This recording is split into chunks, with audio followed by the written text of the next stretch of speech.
Hello everyone, welcome back to my channel. So today is class 21 of Fundamental of Nursing Important series. So आज हम basically ET intubation के बारे में बात करेंगे, like everything related to endotracheal intubation, like from score to like image based question, जैसे questions आ रखे, everything we will discuss.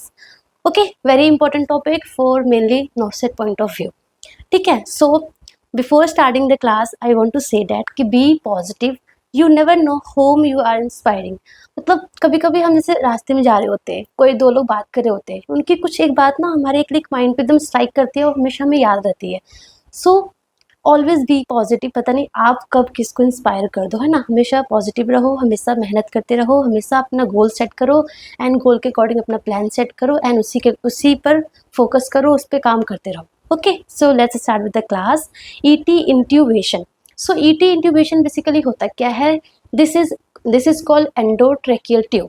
अच्छे से मैं एक्सप्लेन करूंगी each and everything related to this. So endotracheal tube intubation का मतलब कि ये ट्यूब को मुंह के थ्रू या फिर नेजल कैविटी के थ्रू कहाँ डालना? ट्रैकिया में डालना. Simple. Okay, so ET intubation is basically मतलब कि एंडोट्रेकियल ट्यूब को इंसर्ट करना. किसके लिए? Of course for airway management, है ना.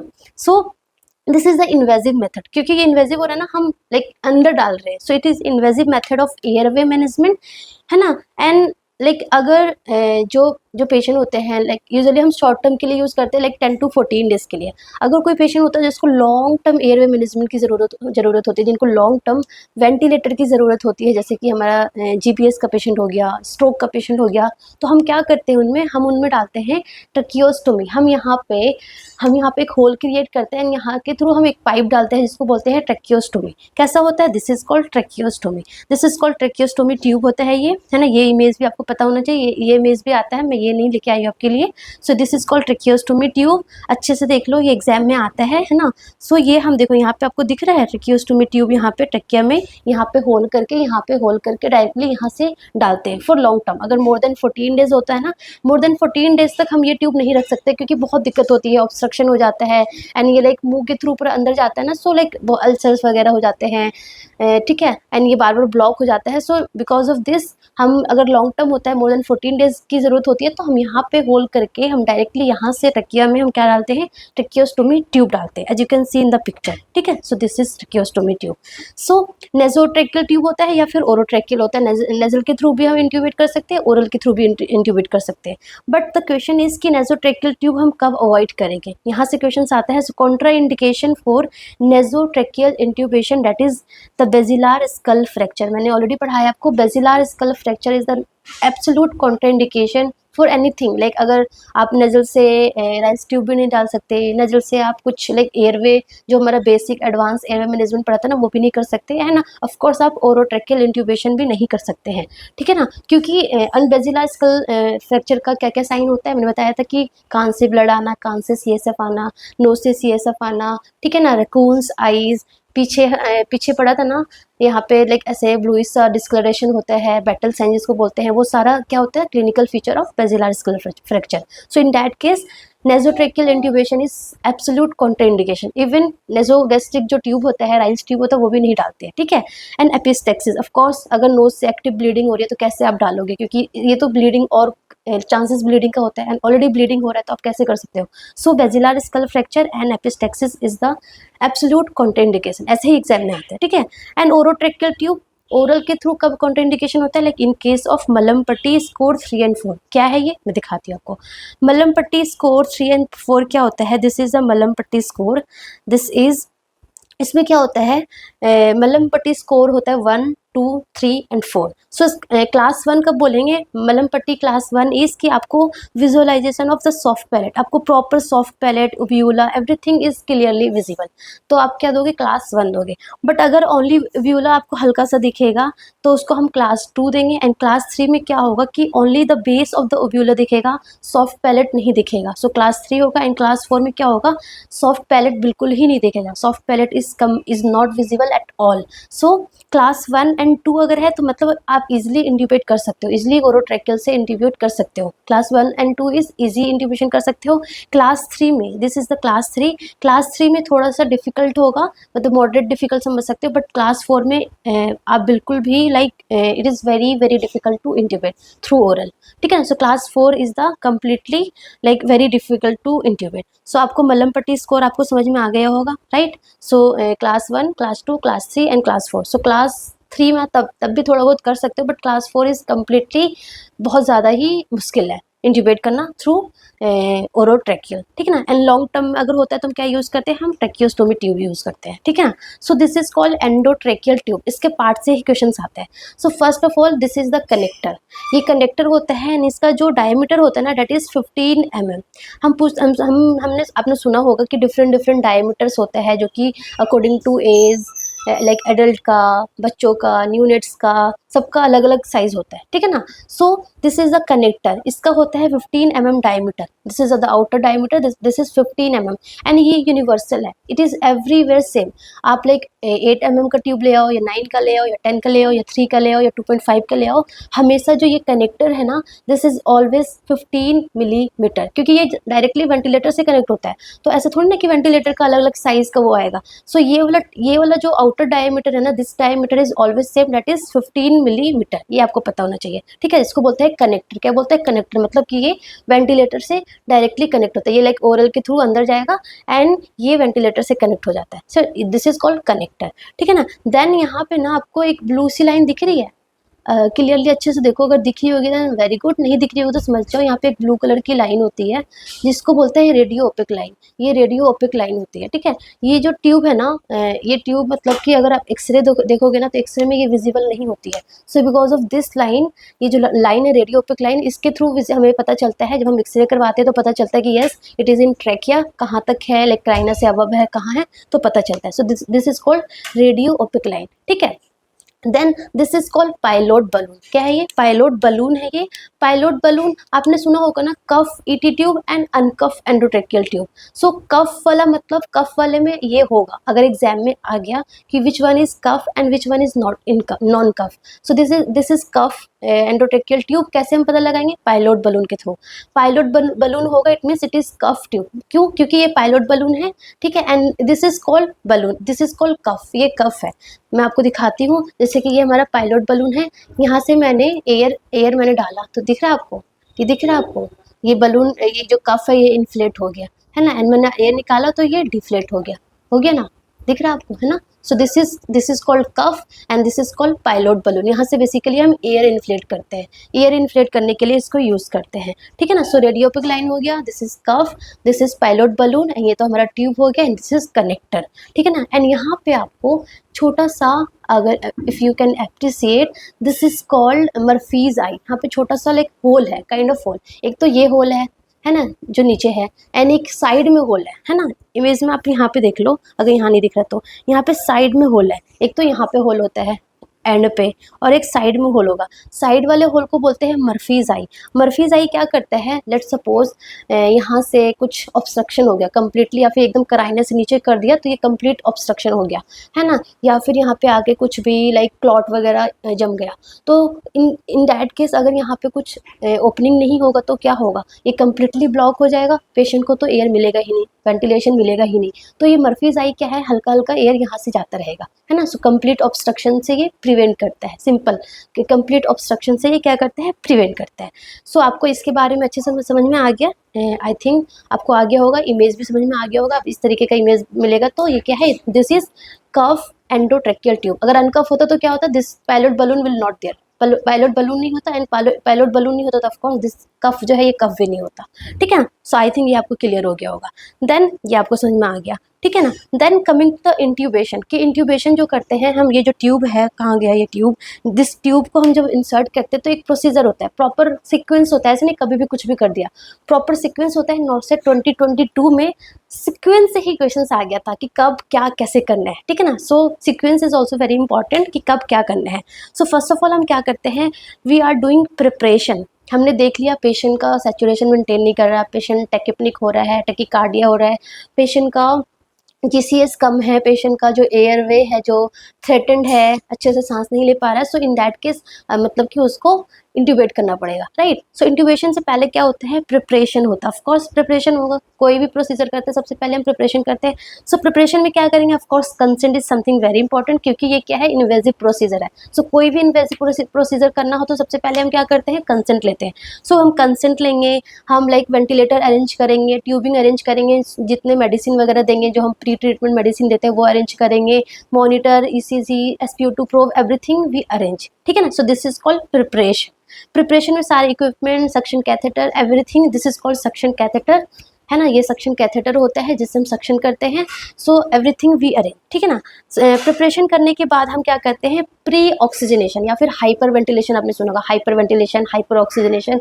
प्री ऑक्सीजनेशन करते हैं 3 to 5 मिनट्स के लिए विथ 100% FiO2, एंड अगर सक्शन करते हैं इफ नीडेड, लाइक अगर सिक्रेशन वगैरह मुंह में हो तो हम पहले सक्शन करेंगे, ऑफ कोर्स सिक्रेशन को खत्म करेंगे तभी हम प्रॉपर अच्छे से ऑक्सीजनेशन कर सकते हैं। सो यहाँ से MCQ यहाँ से नॉर्सेट में क्वेश्चंस आ रखा था कि प्री इंट्यूबेशन क्या करते हैं, प्री ऑक्सीजनेशन कितने देर के लिए करते हैं, तो 3 to 5 मिनट्स के लिए करते हैं with 100% FiO2, this is very important, and suction करते हैं इफ नीडेड, ठीक है ना। सो हमने प्री ऑक्सीजनेशन कर दिया, एंड प्री ऑक्सीजनेशन के साथ साथ हम क्या करते हैं, हम पोजीशनिंग देते हैं, जो पोजीशन हमें इंट्यूबेशन के लिए करना है वो पोजीशन देते हैं। सो हम यहाँ पे कौन सा पोजीशन देते हैं, द मोस्ट कॉमन पोजीशन अगर आपसे पूछे that is sniffing position, this one already मैंने पोजीशनिंग में भी आपको बता रखा है। So this is sniffing position. Sniffing position is the most common position, ठीक है। स्निफिंग पोजीशन आपको स्पेलिंग लिख देती हूँ, स्निफिंग।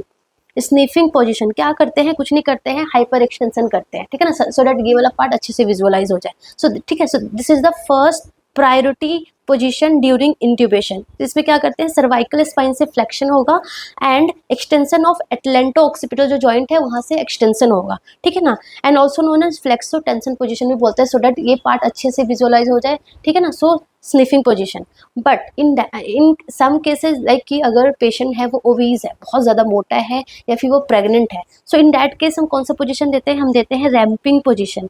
रैम्पिंग पोजीशन कैसा होता है, this is called ramping position, this one is the ramping position, ठीक है ना। ये रैम्पिंग पोजीशन है, कुछ नहीं है, क्या है कि हम हेड को ना 20 to 25 डिग्री एलिवेट कर देते हैं और उसके अंदर पिलो लगा देते हैं।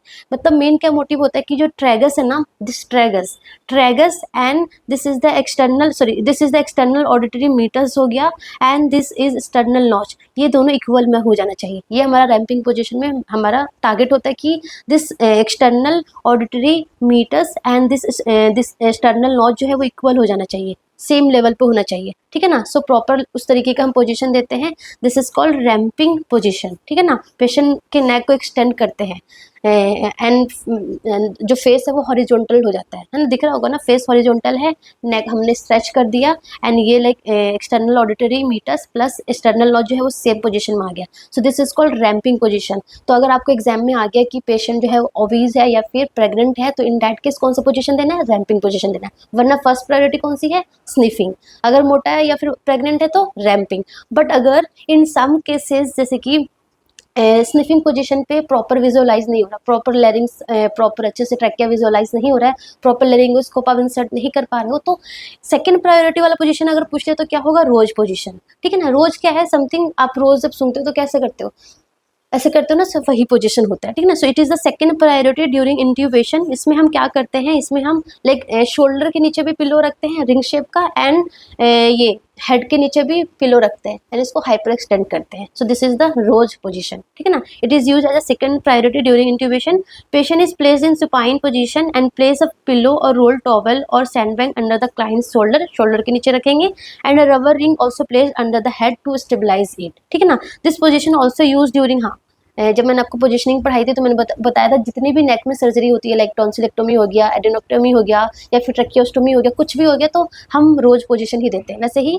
यहाँ पे ड्यूरिंग इंट्यूबेशन हम रोज पोजीशन देंगे। सो फर्स्ट हमारे स्निफिंग, मोटा या फिर प्रेग्नेंट हो तो रैम्पिंग, एंड अगर सेकंड प्रायोरिटी अगर स्निफिंग से नहीं हो पा रहा है तो हम देंगे रोज पोजीशन, ठीक है ना। एंड अदर पोजीशन क्या होता है, मैनुअल इनलाइन स्टेबलाइजेशन। ये कुछ नहीं है, सिंपल, अगर सपोज अगर पेशेंट का सर्वाइकल इंजरी है, सर्वाइकल इंजरी है तो हमें इसको प्रॉपर स्टेबलाइज करना है, तो एक आगे एग्जामिनर होगा वो पूरा प्रॉपर अच्छे से ये लाइक सर्वाइकल को अच्छे से स्टेबलाइज करेगा।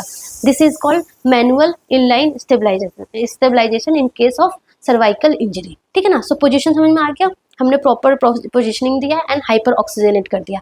हाइपर ऑक्सीजनेट करने के बाद हम क्या करेंगे, प्री ट्रीटमेंट देंगे, मतलब कि हमने प्रिपरेशन भी कर लिया, हमने प्रॉपर पोजीशन देके हमने हाइपर ऑक्सीजनेट भी कर दिया एंड देन अब आप ये ट्यूब अंदर डाल रहे हो यार, सोचो ये ट्यूब अंदर डाल रहे हो तो बिना प्री ट्रीटमेंट के, बिना पेशेंट को सिडेट किए कैसे डाल सकते हो, बिना मस्कुलर को ब्लॉक किए कैसे डाल सकते हो, बिना पैरालाइज किए कैसे डाल सकते हो, बिल्कुल हो ही नहीं सकता, इम्पॉसिबल है ना। सो प्री ट्रीटमेंट आता है।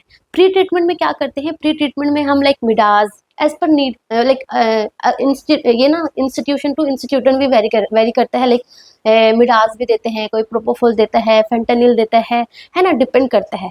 प्लस पैरालाइज करते हैं, मसल को पैरालाइज करते हैं, क्योंकि आप ये ट्यूब इंसर्ट कर रहे हो ना, सो of course muscle should be relax होना चाहिए। सो पैरालाइज करते हैं। पैरालाइज किससे करते हैं, पैरालाइज हम करते हैं रोक्यूरोनियम और वैक्यूरोनियम के थ्रू, या तो हम रोक्यूरोनियम देंगे, रॉक देंगे, या फिर वैक देंगे, वैक्यूरोनियम देंगे, ठीक है ना। सो पहले प्री ट्रीटमेंट करेंगे, देन हम मसल को पैरालाइज करेंगे एंड इन बिटवीन डैट, क्योंकि प्रोपोफोल आप दे रहे हो, है ना, फेंटानिल दे रहे हो, मिडास दे रहे हो, सो अगर बीपी कम हो गया या हार्ट रेट कम हो गया, सो उसके अकॉर्डिंग लाइक एट्रोपिन दे दिया है ना, एफिड्रिन दे दिया, सो ये बीच बीच में जो एक्स्ट्रा ड्रग्स है वो दे ही सकते हैं, ठीक है ना। बट प्री ट्रीटमेंट में मेनली हम सेडेटिव्स देते हैं। सेडेटिव्स में मेनली हम लाइक मिडास, प्रोपोफोल या फिर फेंटानिल, है ना, ये थायोपेंटोन, ये सारे ड्रग्स देते हैं।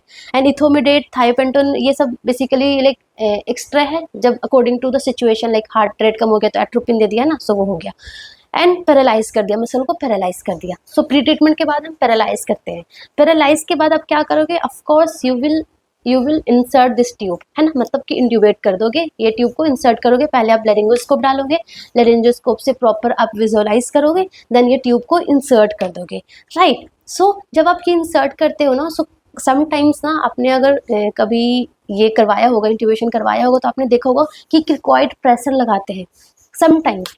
क्यों, ये यहाँ से एमसीक्यू आ रखा है कि समटाइम्स क्रिकॉइड प्रेशर लगाते हैं ड्यूरिंग इंट्यूबेशन, क्यों। सो सिंपल आंसर है, it is use to prevent the aspiration.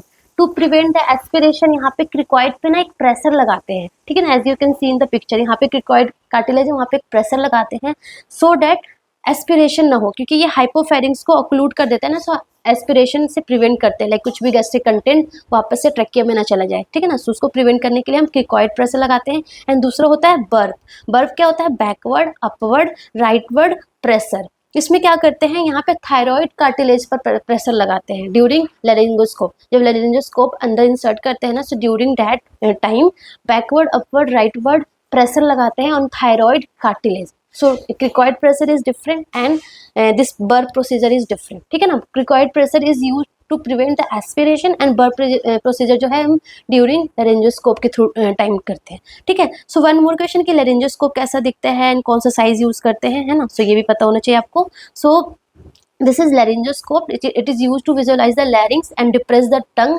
during intubation, ठीक है ना। अब मैं laryngoscope ला नहीं सकती थी, ठीक है। सो laryngoscope में ना ये जो होता है ना, ऐसे पकड़ने वाला होता है, उसको बोलते हैं हैंडल, है, और उसका एक ब्लेड होता है जो कि मेनली अंदर इंसर्ट करते हैं, ठीक है ना। सो ये ब्लेड होता है एंड ये हमारा हैंडल होता है, ठीक है ना। सो यहाँ से एमसीक्यू क्या आता है कि जो ऐसे कर्व वाला होता है ना, जो ये ब्लेड आपको कर्व दिख रहा होगा एंड ये आपको स्ट्रेट दिख रहा है, सो जो कर्व वाला ब्लेड होता है ना, उसको बोलते हैं मैकिन्टोश ब्लेड। देखो मैकिन्टोश में सी आ रहा है ना, सी आ रहा है, सो सी मतलब कर्व एंड सी मतलब कर्व वाला ब्लेड होगा मैकिन्टोश। एंड मिलर में क्या आ रहा है, आई आ रहा है ना, आई आ रहा है, सो मिलर में क्या होगा, स्ट्रेट होगा, मिलर क्या होगा, स्ट्रेट होगा।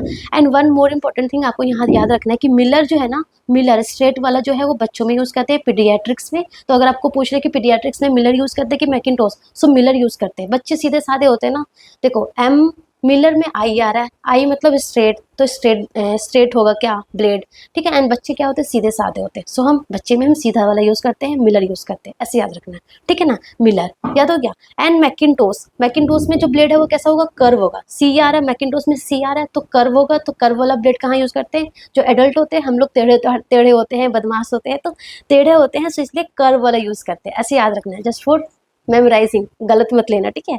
सो इसका साइज भी होता है, जैसे कि 0 साइज, 1 साइज, 2 साइज, आपको दिख रहा होगा ना, ये डिफरेंट साइज होते हैं ब्लेड के। सो 0 साइज जो है न्यूबॉर्न के लिए होता है, 1 साइज जो है वो इन्फेंट्स के लिए यूज़ करते हैं, 2 साइज जो है वो चाइल्ड के लिए, एंड 3 एंड 4 जो है वो एडल्ट्स के लिए यूज़ करते हैं। तो आई थिंक लेरिंजोस्कोप से इससे ज़्यादा कुछ और नहीं है, नॉर्सिट में पूछ सकते हैं। मैकिन्टोश, मिलर कौन सा किस में यूज़ करते हैं, कैसा दिखता है, एंड साइज, इसके अलावा और कुछ नहीं हो सकता। तो ये सब कुछ मैंने आपको कवर कर दिया है, ठीक है। सो आपको ये सारा अच्छे से समझ में आ जाना चाहिए, ठीक है ना। सो हमने पढ़ लिया, हमने प्लेसमेंट कर दिया, हमने ईटी ट्यूब अंदर डाल दिया। डालने के बाद हम क्या करेंगे, डालने के बाद हम ऑफकोर्स ये कफ को इन्फ्लेट करेंगे। लाइक 10 ml, यूजुअली हम 10 ml एयर से हम क्या करते हैं, 10 ml एयर से हम कफ को इन्फ्लेट करते हैं, ठीक है ना। अब इन्फ्लेट करने जा रहे हो, अरे यार पहले मैं इसको डिफ्लेट तो कर दूँ, तब मैं आपको बताऊंगी ना। खराब हो गया शायद, ये बहुत पुराना हो गया ना ये, सो ये नहीं हो रहा है। सो हम बेसिकली क्या करते हैं, हम 10 ml एयर फिल करते हैं। एयर फिल करने के बाद हम इसको ऐसे इन्फ्लेट कर देते हैं, सिंपल। ये जो है ना, ये बलून आपको दिख रहा होगा, इन्फ्लेट हो गया है ना। सो इन्फ्लेट कर देते हैं। इन्फ्लेट करने के बाद हम क्या करेंगे, ऑफ कोर्स हमने ट्यूब डाला है तो ट्यूब की प्लेसमेंट भी तो पता होनी चाहिए कि अच्छे से प्लेस हुआ है कि नहीं हुआ। सो ट्यूब प्लेसमेंट चेक करते हैं, कैसे चेक करेंगे, हम बायलेटरल एयरवे चेक करते हैं, SpO2 प्रोब से देखते हैं कि हाँ ऑक्सीजन इंक्रीज हो रहा है, ये नहीं हो रहा है, ठीक है ना। ट्यूब में फॉगिंग सा हो जाता है, क्योंकि एयर यहाँ से एयर जा रहा है वेंटिलेटर से, तो ट्यूब में फॉगिंग सा आता है, बट ये इतना लाइक कंफर्मेशन नहीं है। कंफर्मेशन चेस्ट एक्सरे हो गया है ना, EtCO2 एंड टाइटल CO2 हो गया, बायलेटरल ऑस्कल्टेशन हो गया, है ना। सो ये सारा हमारा कंफर्मेशन वाला होता है। एंड देन MCQ नॉर्सेट में आ रखा है कि इसको सिक्योर कैसे करते हैं। हमने ओरल में डाल दिया, इसको सिक्योर कैसे करते हैं। So this is very important. So हम क्या करते हैं, fix the tube with adhesive tape. जो एडहेसिव टेप होता है ना, अलग अलग हॉस्पिटल में अलग अलग टाइप का टेप होता है, उसको हम वन साइड ऑफ चिक पे हम उसको करते हैं। Tape to cheek at one side of the corner, this is very important. At one side of corner पे हम इसको सिक्योर करते हैं, ठीक है ना। एंड डेली, जैसे ये ट्यूब आज इस कॉर्नर पे है, ठीक है, डेली हमें चेंज करते रहना है, आज इस कॉर्नर पे देन इस कॉर्नर पे, एंड डेली लाइक ये जो हमारा टेप है वो भी हमें डेली चेंज करना है, लाइक वन कभी इस कॉर्नर पे देन नेक्स्ट डे इस कॉर्नर पे। क्यों, क्योंकि अगर हमेशा इसी कॉर्नर पे रहेगा तो क्यों क्या होगा, ये यहाँ पे टच है, सो यहाँ पे नेक्रोज हो जाएगा, है ना, प्रेशर सोर हो जाएगा। सो इसको प्रिवेंट करने के लिए हमें डेली इसका पोजीशन चेंज करते रहना चाहिए। एंड ये जो हमारा फिक्सर है ना, फिक्सेशन का भी पोजीशन चेंज होते रहना चाहिए। तो आगे बात में प्रिपरेशन करेंगे, हाइपर ऑक्सीजनेट करेंगे, पोजीशन देंगे, पोजीशन के बाद हाइपर ऑक्सीजनेट करेंगे, देन प्री ट्रीटमेंट देंगे, पैरालाइज्ड करेंगे, ट्यूब डालेंगे, and then post intubation management में वही प्रॉपर लाइक SpO2 चेक कर लिया, बायलेटरल हमने ऑस्कल्टेट कर लिया, EtCO2 चेक कर लिया, चेस्ट एक्सरे करवा लिया, हमने प्रॉपर वेंटिलेटर सेटिंग करके हमने प्रॉपर वेंटिलेट कर दिया पेशेंट को। अगर लाइक फ्लूइड की नीड है तो फ्लूइड दे दिया, है ना। सो ये सारा नीड आ जाता है, ठीक है। देन यहाँ से MCQ आता है कि जो ट्यूब है इसको कहाँ पे रखना है। So it should be at least 1 to 2 centimetre above the carina. Carina क्या होता है, जो हमारा ट्रैकिया है ना वो बाइफरकेट होता है। सो 1 to बाइफरकेशन से जस्ट अबव को बोलते हैं क्राइना। सो जस्ट अबव होना चाहिए, 1 to 2 सेंटीमीटर अबव द क्राइना होना चाहिए। दिस इज वेरी इंपॉर्टेंट, यहाँ से भी MCQ आता है। Place the tube 1 to 2 centimetre above the carina, above the carina, please remember, ठीक है ना। ये मैंने कवर कर दिया, ये मैंने कवर कर दिया, ये आपको मैंने बता दिया, ठीक है ना। उससे पहले मुझे आपको एक चीज़ बतानी थी, वो पोजीशन कहाँ गई। हाँ देखो, ET ट्यूब प्लेसमेंट कंफर्मेशन, यहाँ से MCQ आता है कि कैप्नोग्राफी, कैप्नोग्राफी मतलब कि detect the end tidal CO2, this is the gold standard and most reliable. अगर आपसे पूछ ले कि which one is the gold standard और most reliable method of ET tube placement confirmation, so capnography और end tidal CO2, ठीक है ना। एंड उसके अलावा एक चेस्ट एक्सरे है, ठीक है ना, क्योंकि मैंने बताया ना इसमें एक रेडियोपिक लाइन होती है जिसकी वजह से पता चलेगा आपको कि हाँ ये कहाँ तक है। ये मेनली बेसिकली ये इसके लिए है कि ये कहाँ तक है, लाइक क्राइना से 1 to 2 सेंटीमीटर अबव है या बहुत ही अंदर चला गया है, या फिर कोई एक ब्रोंकस में एंटर कर गया, या फिर बहुत ही अबव है। तो ये पता करने के लिए बेसिकली होता है, क्योंकि इसमें रेडियोपिक लाइन होता है, उसके थ्रू पता चलता है, ठीक है ना। तो चेस्ट एक्सरे हो गया, ऑस्कल्टेशन बायलेटरल ऑस्कल्टेट करेंगे कि हाँ प्रॉपर लाइक दोनों लंग्स में एयर जा रहा है या सिर्फ एक ही लंग्स में एयर जा रहा है। सो ऑस्कल्टेशन हो गया, and pulse oximetry, of course SpO2 rise होगा। So this is the ETT placement confirmation. So आपको ये इमेज दिख रही है ब्लू कलर का, ये लंबा सा काइंड ऑफ स्टिक, ये क्या है, यहाँ से MCQ आता है। So this is called boogie. क्या है ये, दिस इज कॉल्ड बूजी, बूजी बोल दो, बूगी बोल दो, जो भी बोल दो, एज योर विश, BOUGIE, बूजी। बूजी क्या करते हैं ना, समटाइम्स क्या होता है ना कि ये जो ट्यूब है इसको डालना बहुत डिफिकल्ट होता है, इसको नहीं डाल पाते हैं, तो हम क्या डालते हैं, पहले हम बूजी डालते हैं, बूजी प्रॉपर डाल दिया हमने एंडोट्रेकियल, बूजी हमने प्रॉपर ट्रेकिया में डाल दिया। उसके बाद हम बूजी के अंदर हम, ये देखो होल है ना, उसके अंदर बूजी के अंदर हम वो डाल देते हैं, ये ET ट्यूब डाल देते हैं, फिर ये अंदर डाल दिया, फिर बूजी बाहर निकाल दिया, है ना। तो काइंड ऑफ गाइड वायर आपने सुना है ना, गाइड वायर की तरह ये काम करता है, ठीक है ना, काइंड ऑफ गाइड वायर की तरह काम करता है बूजी। सो देखो ये पहले बूजी इन्होंने डाला, बूजी डालने के बाद अंदर देखो ईटी ट्यूब दिख रहा है आपको, ये ईटी ट्यूब अंदर डाल देंगे एंड देन बूजी को आउट कर देंगे। सो दिस इज कॉल्ड बूजी। अगर ये एग्जाम में आ गया तो क्या बोलेंगे, इसको बूजी बोलेंगे, ठीक है। सो दिस इज कॉल्ड बूजी।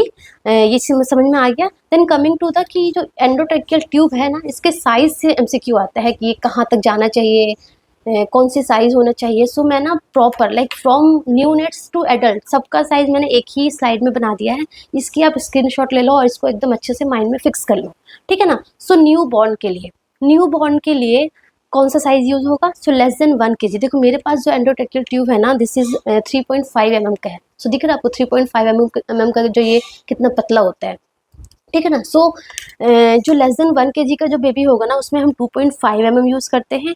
1 to 2 kg 3 mm, 2 to 3 kg को 3.5 mm and more than 3 kg का बच्चा होता है तो 4 mm ईटी ट्यूब यूज करते हैं। एंड कौन सा यूज करते हैं, अनकफ ईटी ट्यूब यूज करते हैं। न्यू बॉर्न में हम कौन सा यूज करते हैं, हम अनकफ ईटी ट्यूब यूज करते हैं। उसमें ये पायलट बलून आपको नहीं दिखेगा, ठीक है ना। This is uncuff ET tube हम न्यू बॉर्न में यूज करते हैं and this is the size chart, ठीक है ना। Then coming to the depth कि कितना डेप्थ डालना है। देखो इसमें ना मार्किंग होती है सेंटीमीटर में कि कितना सेंटीमीटर, कि 44 सेंटीमीटर, 6 सेंटीमीटर, 3 है ना। सो ये डिफरेंट सेंटीमीटर होता है, ठीक है। सो इसमें है कि कितने सेंटीमीटर तक हम बच्चों में ये इंसर्ट करेंगे। सो डेप्थ कितना डालेंगे, लाइक कितना एंडोट्रेकियल ट्यूब अंदर जाना चाहिए, लाइक पूरा का पूरा ट्यूब अंदर जाना चाहिए या यहाँ तक जाना चाहिए, यहाँ तक जाना चाहिए, कितना जाना चाहिए, है ना। ऐसा तो नहीं कि पूरा का पूरा ट्यूब चला गया, यहाँ पे वेंटिलेटर कनेक्ट है, या फिर एकदम यहाँ तक गया और यहाँ पे वेंटिलेटर कनेक्ट है। सो प्रॉपर ये भी पता होना होता है कि कितना डेप्थ चाहिए।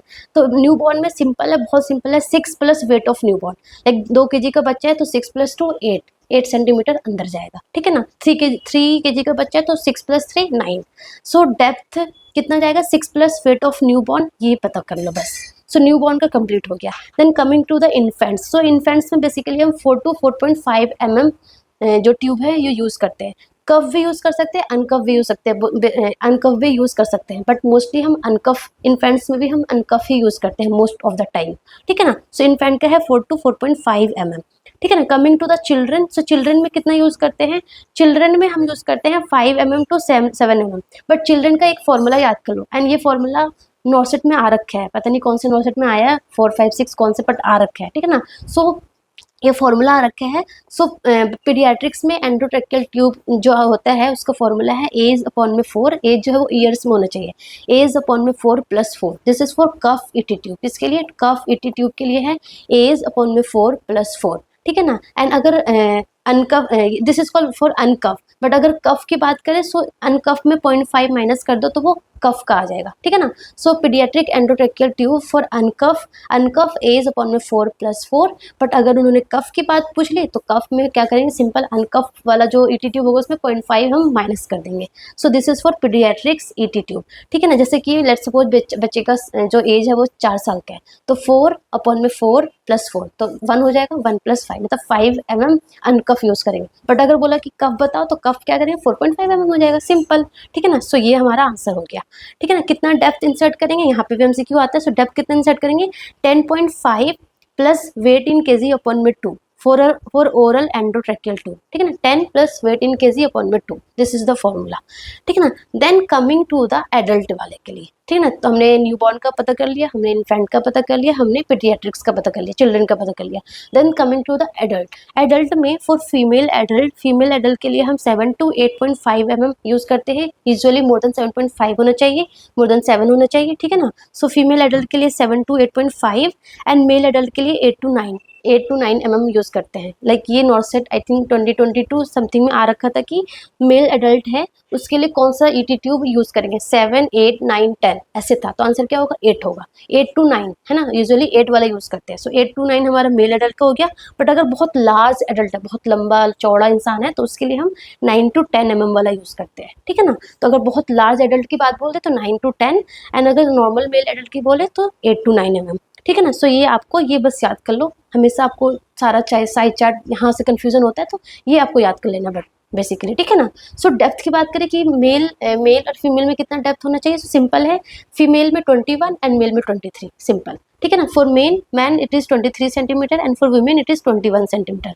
अब मेजर कैसे करते हैं ना, हाँ ये इंपॉर्टेंट क्वेश्चन है, मेजर कैसे करते हैं, सो सेंट्रल जो इंसीजर है ना वहाँ पे मेजर करते हैं। ये भी हो सकता है ना, कहाँ पे मेजर करना है, यहाँ पे कहाँ पे मेजर करना है। सो ये ट्यूब हमारा अंदर गया है एंड सेंट्रल इंसीजर पे जहाँ तक आएगा, like let suppose central incisor पे ये 6 आया, तो इट इज 6, मतलब 6 सेंटीमीटर ये अंदर है, ठीक है ना। सो ये पता होना चाहिए, ठीक है। सो आई थिंक आपको ईटी ट्यूब साइज के बारे में, कितना डेप्थ जाएगा उसके बारे में कोई कंफ्यूजन नहीं रहा, ठीक है ना। And this is called cuff pressure manometer. ये भी एमसीक्यू नॉसेट में आ रखा है, ठीक है ना। मैंने सारे इमेज डाले हैं जो कि आ सकते हैं, जो आ रखा है, ठीक है ना। मतलब बेसिकली मैंने यहाँ पे एमसीक्यू नहीं रखा है, एमसीक्यू के फॉर्म में मैं आपको सारा बता रही हूँ कि ये भी एमसीक्यू आ रखा है, यहाँ से भी एमसीक्यू आ रखा है। ट्यूब कैसे फिक्स करते हैं, like one from at the corner of one चिक, ये भी आ रखा है ना, ये सारा कुछ आ रखा है। So this image is cuff manometer, है ना, कफ प्रेशर मैनोमीटर। क्या है ना, दिस इज, हमने यहाँ पे इन्फ्लेट किया, इन्फ्लेट करके इसको कफ को हमने इन्फ्लेट कर दिया पायलट बलून से एयर इंसर्ट करके। यूजुअली जो हम 10 ml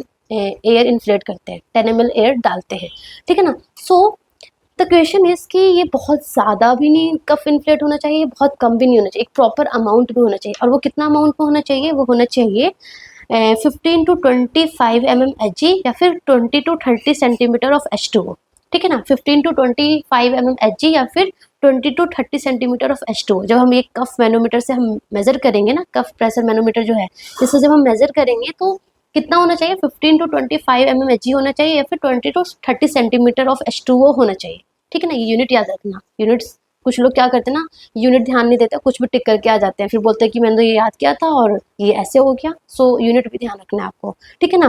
क्यों हम इतना ही करेंगे, लाइक 15 to 25 mmHg ही क्यों करेंगे, इससे कम या इससे ज़्यादा क्यों नहीं करेंगे। सो देखो, अगर आप 25 mmHg से ज़्यादा करोगे, 25 mmHg से ज़्यादा करोगे तो क्या होगा ना, ये जो कफ है ना, ये कहाँ जा रहा है, ये एंडोट्रेकियल, ये हमारे जाके ट्रेकिया में ऐसे है। सपोज ये ट्रेकिया हमारा है, तो ट्रेकिया के अंदर है, तो बहुत ज़्यादा प्रेशर लगेगा ना ट्रेकिया पे, तो बहुत ज़्यादा प्रेशर लगेगा तो क्या होगा, नेक्रोज हो जाएगा, वो एरिया क्या हो जाएगा, स्टेनोसिस हो जाएगा, नेक्रोज हो जाएगा, लेसरेट हो जाएगा, है ना।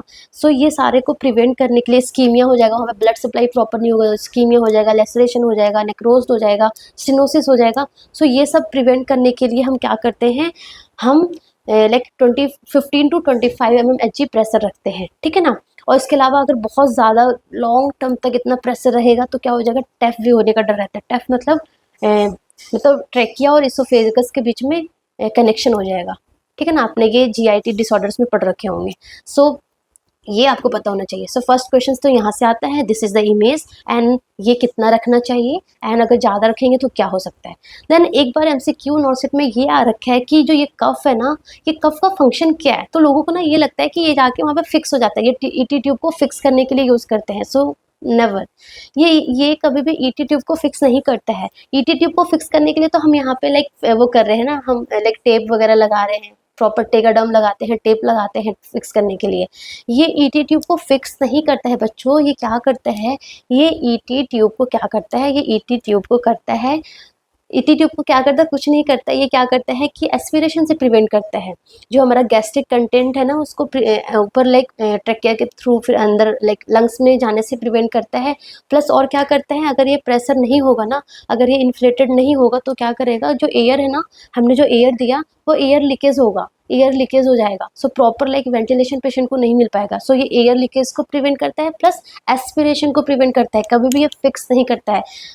नॉर्सेट में ये MCQ आया था, लोगों को लगता था कि ये फिक्स करता है, क्योंकि देखो ये इन्फ्लेट हो गया जाके वो फिक्स हो जाएगा। सो लोगों ने फिक्सेशन पे लाइक टिक किया था, but no, it will not fix the ET tube. ये क्या करता है, ये एस्पिरेशन से प्रिवेंट करता है प्लस लीकेज से प्रिवेंट करता है, ठीक है ना। So prevent leakage of air during ventilation and prevent the aspiration, very important. So 10 to 20 ml हम एयर डालते हैं, ठीक है। So everything it is clear. देखो, adhesive tape change daily, very important. ET tube move daily, like from कभी इस corner पे कभी इस कॉर्नर पे हमें डेली मूव करना है। क्यों, क्योंकि नेक्रोसिस से प्रिवेंट करने के लिए।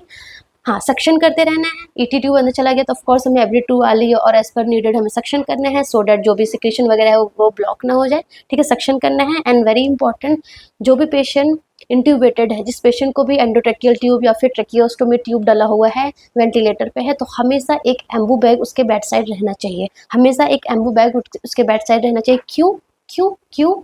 So the answer is, let's suppose light चली गई, लेट्स सपोज वेंटिलेटर खराब हो गया, इट इज़ मशीन ना, हम बिलीव नहीं कर सकते, कभी भी कुछ भी हो सकता है।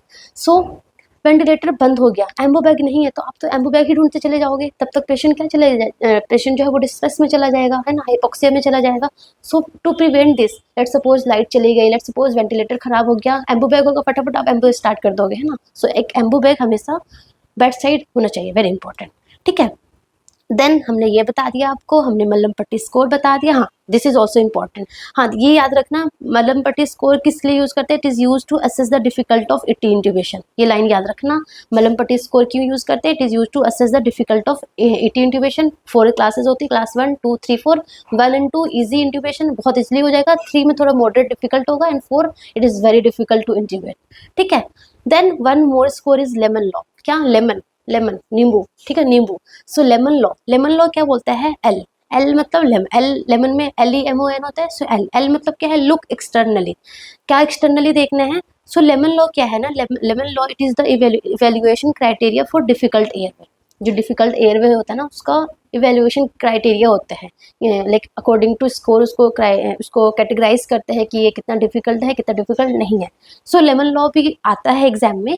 सो लेमन लॉ में एल क्या है? It is look externally, externally क्या देखना है? कोई फेशियल ट्रॉमा, ठीक है ना, लार्ज इंसीजर्स, जो इंसीजर्स है वो लार्ज होगा, बियर्ड और मॉस्टेचे, और फिर लार्ज टंग, तो अगर फेशियल ट्रॉमा है तो स्कोर 1 देंगे, अगर लार्ज इंसीजर्स है तो हम स्कोर 1 देंगे, अगर बियर्ड या फिर मोस्टोचे बड़ा बड़ा सा है तो उसको हम स्कोर 1 देंगे, एंड अगर टंग लार्ज है तो उसको हम स्कोर 1 देंगे, ठीक है ना। सो 1 1 1 4 स्कोर हो गया।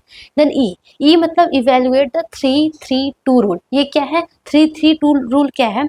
3-3-2 के हम पेशेंट बोलेंगे आ, एंड ये 3 फिंगर्स हम मुंह में डालेंगे। सो ये पूरा लाइक प्रॉपर 3 फिंगर अगर इंसर्ट हो रहा है, इट मीन्स अगर इंसर्ट नहीं हो रहा है तो हम इसको 1 स्कोर देते हैं, ठीक है ना। So incisor distance 3 finger breadth, 3 can the patient fit 3 fingers between incisors? If yes then normal, अगर नहीं फिट कर पा रहा है सो हम इसको स्कोर 1 देंगे, ठीक है। 3 देन क्या है? 3 मतलब कि यहाँ ये distance is the mandible length 3 fingers from the mentum of the hide bone, अगर नहीं होता तो उसको स्कोर 1 देते हैं। देन 2, 3-3-2 है ना, 2 क्या है? 2 is the distance from the height to the thyroid cartilage, ये 2 फिंगर होना चाहिए। So this is called 3-3-2। सो 3-3-2 को 1-1-1 स्कोर देंगे, ठीक है ना। देन एम, LEM हो गया, एम इज मल्लम पट्टी स्कोर। सो अगर मल्लम पट्टी स्कोर मोर देन 3 होगा, मोर देन 3 मतलब कि क्लास 3 एंड क्लास 4 होगा, तो हम स्कोर 1 देंगे, ठीक है ना, क्योंकि क्लास 3 एंड क्लास 4 में difficult airway like difficult to intubate होता है ना। So class score 1। And O मतलब ऑब्स्ट्रक्शन, कुछ भी लाइक ऑब्स्ट्रक्शन है, लाइक कि एपिग्लोटिस, पेरिटोन्सिलर एब्सिस हो गया, या फिर कोई भी ट्रॉमा हो रखा है, सो स्कोर 1 देंगे। And N is the neck mobility, क्योंकि देखो हम ड्यूरिंग इंट्यूबेशन हम क्या दे देते हैं? हम पोजीशन देते हैं, स्निफिंग पोजीशन देते हैं, रैम्पिंग पोजीशन हो गया, या फिर रोज पोजीशन देते हैं। सो लाइक प्रॉपर ये जो हमारा नेक है उसका मोबिलाइजेशन होना जरूरी है। सो अगर नेक मोबिलिटी, जैसे कि अगर पेशेंट का सर्वाइकल इंजरी वगैरह हो रखा है, सो प्रॉपर हम नेक मोबिलिटी नहीं कर सकते, सो स्कोर देंगे 1, ठीक है ना। सो ये टोटल स्कोर कितने होते हैं? 10 होते हैं। सो ये आपको पता होना चाहिए, lemon law it is the evaluation criteria for difficult airway. उसमें क्या होता है? LEMON, क्या क्या होता है समझ में आ गया आपको, ठीक है ना। सो ये पता होना चाहिए आपको, लेरेंजियोस्कोप बता दिया मैंने। देन हाँ, एक आता है MCQ एक्सट्यूबेशन से। सो इंट्यूबेशन मतलब इंट्यूबेशन मतलब कि ट्यूब को अंदर डालना। एक्सट्यूबेशन मतलब कि अब पेशेंट अच्छे से सांस ले रहा है, अब बारी आ गई है कि ट्यूब को बाहर निकालो। सो एक्सट्यूबेशन मतलब कि ट्यूब को बाहर निकालो इज एक्सट्यूबेशन, वेरी इंपॉर्टेंट। अगर पूछे कि बोले कि एंडोट्रेकियल ट्यूब एक्सट्यूबेशन मतलब कि एंडोट्रेकियल ट्यूब को बाहर निकालना is extubation. So after endotracheal extubation अगर पेशेंट बोले कि मुझे सोर थ्रोट हो रहा है, मुझे हॉर्सनेस सा लग रहा है, हॉर्सनेस ऑफ वॉइस हो रहा है, so it is the normal finding, क्योंकि ट्यूब अंदर था ना, सो सोर थ्रोट होगा, हॉर्सनेस ऑफ वॉइस होगा, it is the normal finding. But अगर पेशेंट को स्ट्राइडर होगा, so this is the abnormal finding, and ये हमें फटाफट डॉक्टर को इन्फॉर्म करना होगा, ठीक है ना। सो एक तो यहाँ से आता है कि अगर पेशेंट को हॉर्सनेस ऑफ वॉइस है, पेशेंट को सोर थ्रोट है, सो हमें क्या करना है, so this is the normal finding, कुछ नहीं करना है। सेकेंड थिंग है कि हम जब ट्यूब को जब निकालते हैं तो कब निकालते हैं, so this is very important. Patient inhale, patient को बोलता है कि एक अच्छा तरह सा गहरा सा सांस लो and remove at the peak inspiratory period, very important. कब रिमूव करना है? At the peak inspiratory period. And कैसे एक्सटुबेट करना है? यहाँ पे हमने सक्शन कैथेटर डाल के रखना है, सक्शन कैथेटर डाल के रखा हमने यहाँ पे। यार ये तो छोटा सा है ना, बच्चे वाला है ना, तो ये जा भी नहीं रहा है क्योंकि मेरे पास बड़ा वाला है, वो है क्या बोलते हैं, सक्शन कैथेटर। सो हमने अंदर डाल के रखा है, ठीक है। एंड लाइक हम इसको अंदर से सिक्रेशन निकालते निकालते बाहर निकालेंगे। क्यों? क्योंकि लेट्स सपोज अंदर सिक्रेशन भरा हुआ है, हमने इसको निकाला तो क्या होगा, सिक्रेशन कहाँ चला जाएगा? ट्रकिया में आ जाएगा ना, ट्रकिया में आ जाएगा, उसकी वजह से क्या हो जाएगा, लंग्स में चला जाएगा एंड फिर क्या हो सकता है, एस्पिरेशन हो सकता है। So to prevent this, remove the tube, कहाँ गया, remove the tube, patient inhale and remove at the peak inspiratory period and suctioning airway through the tube while pulling it out, very important, ठीक है ना। And after removal cough deep breath to assist in removing the accumulated secretion. जब हम इसको remove करते हैं ना तो हम प्रॉपर चेस्ट फिजियोथेरेपी पेशेंट को देते हैं, आगे पीछे तो दोनों तरफ प्रॉपर तेज तेज की देते हैं। एंड हर आधे घंटे 1 घंटे में हम रिपीट करते रहते हैं, like up to like 6 to 7 hours तक एटलीस्ट। एंड पेशेंट को बोलते हैं कि कफ करो proper and deep breath low and कफ करके जो भी आपके अंदर जो भी सिक्रेशन वगैरह आ रहा है, जो भी म्यूकस वगैरह आ रहा है, उसको निकालना है, उसको स्पिट करना है। अगर पेशेंट स्पिट नहीं कर पाता है तो हम सक्शन करके स्पिट करते हैं, वेरी इंपॉर्टेंट है, क्योंकि अगर आपने नहीं निकाला तो फिर से डिस्ट्रेस में पेशेंट चला जाएगा, तो फिर से इंट्यूबेट करनी पड़ जाएगी, तो ये बहुत इंपॉर्टेंट है, ठीक है ना। पोस्ट एक्सट्यूबेशन लेरिंजियल एडिमा होने के चांसेस होते हैं। सो पेशेंट को क्या आपको क्या ऑस्कल्टेट होगा या फिर स्ट्राइडर, आपको सुनने को दूर से ही समझ में आ जाएगा स्ट्राइडर। सो अगर स्ट्राइडर होगा तो हमें डॉक्टर को इन्फॉर्म करना है। एंड जो ट्रीटमेंट होता है ना, डेट इज 1/1000 एड्रेनलिन जो होती है ना, एपिनेफ्रिन, उसका हम नेबुलाइजेशन देते हैं 1/1000 में, ठीक है ना, ये आपको थोड़ा सा याद होना चाहिए, ठीक है ना। उसके अलावा जो इंट्यूबेशन है, हमने जो ईटी ट्यूब डाल रखा है, जो वेंटिलेटर पे पेशेंट है, उसका जो मोस्ट कॉमन कॉम्प्लिकेशन तो बहुत सारे, ढेरों सारे, इन्फेक्शन, ये वो फलाना ठिकाना है ना, बट मोस्ट कॉमन कॉम्प्लिकेशन क्या है, वैप, वेंटिलेटर एसोसिएटेड निमोनिया, ठीक है ना। It is the first most common, क्या मोस्ट कॉमन, आपने पढ़ा है ना, हॉस्पिटल एक्वायर्ड इन्फेक्शन, HAIS।